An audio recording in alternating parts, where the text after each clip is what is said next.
Hello friends, welcome to my YouTube channel.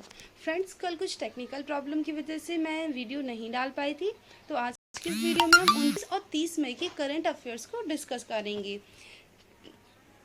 तो हमारा कल का क्वेश्चन था कि हाल ही में किस राज्य द्वारा जीवन अमृत योजना शुरू की गई है। तो ये योजना मध्य प्रदेश सरकार द्वारा शुरू की गई थी। तो हमारा इसका आंसर होगा ए।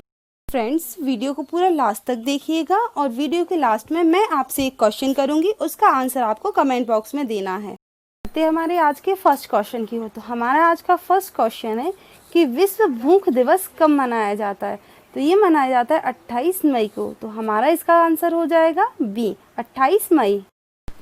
अब ये जो विश्व भूख दिवस है, यह हंगर प्रोजेक्ट की एक पहल है। अब संयुक्त राष्ट्र का अनुमान है कि 2050 तक 2 मिलियन से लगभग 2 मिलियन लोग गरीबी रेखा के दायरे में आएंगे। उन्हें भोजन की कमी का भी सामना करना पड़ेगा। अब भुखमरी को खत्म करने के लिए जीरो हंगर का सतत विकास लक्ष्य भी शामिल किया गया है। चलिए बढ़ते हैं हमारे नेक्स्ट क्वेश्चन की ओर। तो हमारा क्वेश्चन नंबर 2 है कि S&P व फिच रेटिंग्स ने वित्त वर्ष 2021 में भारतीय अर्थव्यवस्था में कितने प्रतिशत की गिरावट का अनुमान लगाया है। तो ये जो अनुमान लगाया गया है ये है 5%। तो हमारा इसका आंसर होगा बी, 5%। ये जो कटौती हुई है वो कोविड-19 के कारण लगी लॉकडाउन से आर्थिक गतिविधियों के मंद होने के कारण आई है। चलिए बढ़ते हैं हमारे नेक्स्ट क्वेश्चन की ओर कि हाल ही में वर्ल्ड डाइजेस्टिव हेल्थ डे कब मनाया गया है। वर्ल्ड डाइजेस्टिव हेल्थ डे कब मनाया गया है। तो ये मनाया गया है 29 मई। तो हमारा इसका आंसर होगा सी, 29 मई। अब बात करते हैं वर्ल्ड डाइजेस्टिव हेल्थ डे, ये मनाया क्यों जाता है। तो जो डाइजेस्टिव की वजह से कि डाइजेशन से रिलेटेड जो रोग होते हैं उनकी रोकथाम और उनके उपचार के बारे में जागरूकता फैलाने के लिए ये मनाया जाता है।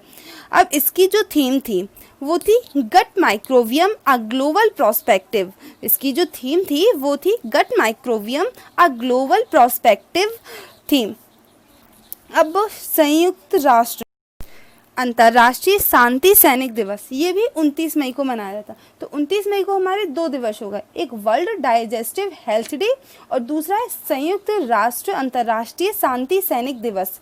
अब इसकी जो थीम थी संयुक्त राष्ट्र अंतर्राष्ट्रीय शांति सैनिक दिवस, इसकी थीम थी women in peace keeping a keep to peace. Women in peace keeping a keep to peace. करते हैं हमारे नेक्स्ट क्वेश्चन की ओर। तो हमारा क्वेश्चन नंबर 4 है कि हाल ही में फीफा ने किसके साथ सेफ होम अभियान लॉन्च किया है। तो ये जो सेफ होम अभियान है ये शुरू किया गया है WHO के द्वारा। तो हमारा इसका आंसर होगा बी, WHO। इसका आंसर होगा बी, WHO। अब सेफ होम अभियान, तो इसे ये सुनकर हमें क्या लगता है कि ये कोरोना का कोई अभियान होगा, लेकिन नहीं, ये कोरोना से संबंधित नहीं है, ये डोमेस्टिक वायलेंस से संबंधित है। तो डोमेस्टिक वायलेंस के लिए सेफ होम अभियान लॉन्च किया गया है। और अभी एक रिपोर्ट आई है उसके अनुसार दुनिया में 3 में से 1 महिला घरेलू हिंसा से पीड़ित है और इसी की वजह से यह अभियान चलाया जा रहा है। तो इस अभियान के तहत एक डाटा कलेक्ट किया जाएगा और जिसमें घरेलू हिंसा होती है उनकी घटनाओं का पता लगाया जाएगा और उन्हें कम करने की कोशिश की जाएगी। तो अब बात करते हैं WHO की। तो WHO की स्थापना जो हुई थी वो हुई थी 7 अप्रैल 1948, 7 अप्रैल 1948। और इसका जो मुख्यालय है वो जेनेवा स्विट्जरलैंड में है। मुख्यालय जेनेवा स्विट्जरलैंड में। और प्रेजेंट टाइम पे इसके जो हेड है वो है टेड्रोस अधानो गैब्रियेसस। कौन है? टेड्रोस अधानो गैब्रियेसस।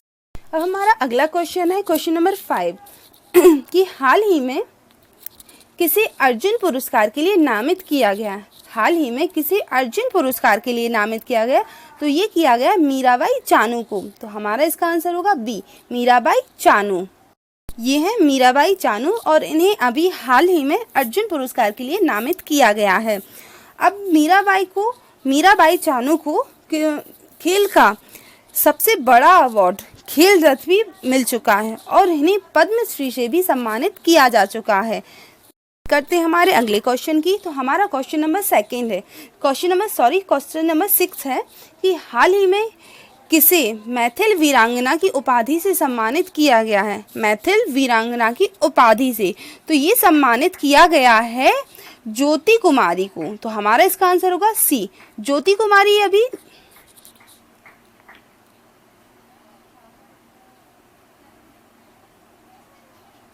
ये है ज्योति कुमारी और ये अभी थोड़े टाइम से न्यूज़ में है।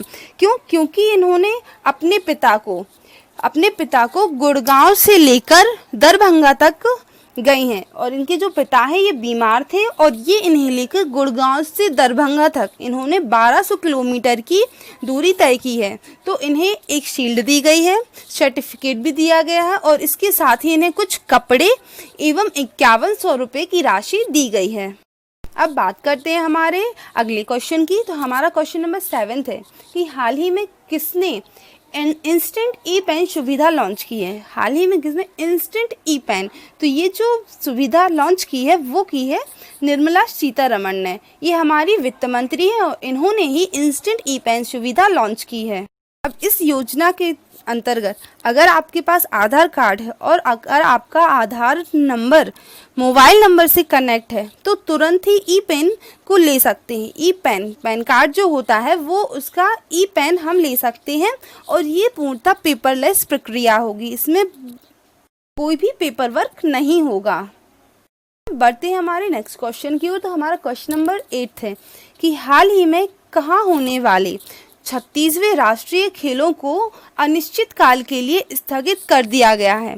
तो ये जो 36वें राष्ट्रीय खेल हैं वो होने थे गोवा में और इन्हें अभी कोरोना के चलते स्थगित कर दिया गया है।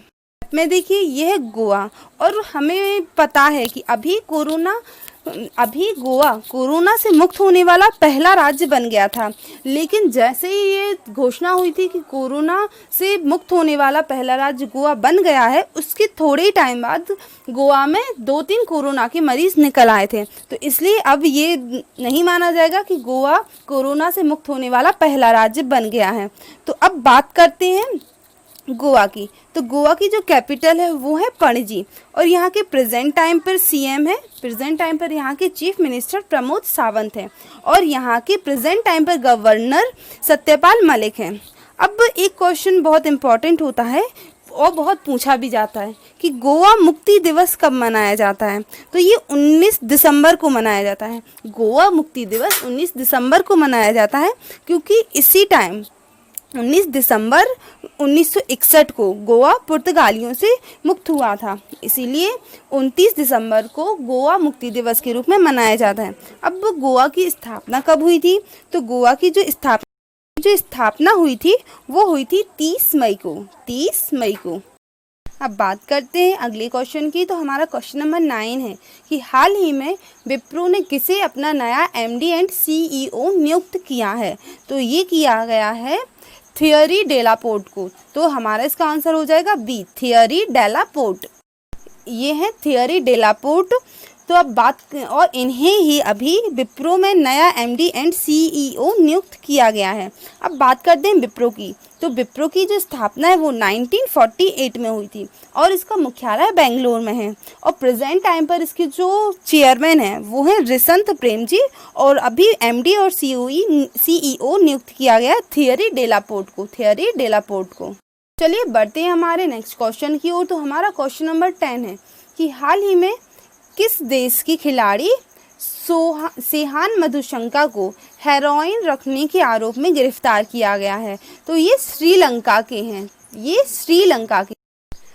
है सेहान मधुशंका और इन्हें ही अभी हेरोइन रखने के जुर्म में गिरफ्तार किया गया है।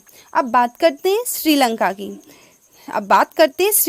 तो श्रीलंका की जो कैपिटल है वो है कोलंबो और इसकी एक और कैपिटल है श्री जयवर्धने कोट्टे।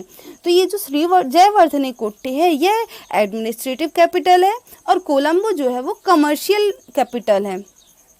अब बात करते हैं यहाँ के प्राइम मिनिस्टर की। तो प्रेजेंट टाइम पर श्रीलंका के प्राइम मिनिस्टर महिंद्रा राजपक्षे हैं और यहाँ के प्रेजेंट टाइम पर प्रेसिडेंट हैं गोटाबाया राजपक्षे और श्रीलंका की जो करेंसी है वो है श्रीलंकन रुपए, श्रीलंकाई रुपया।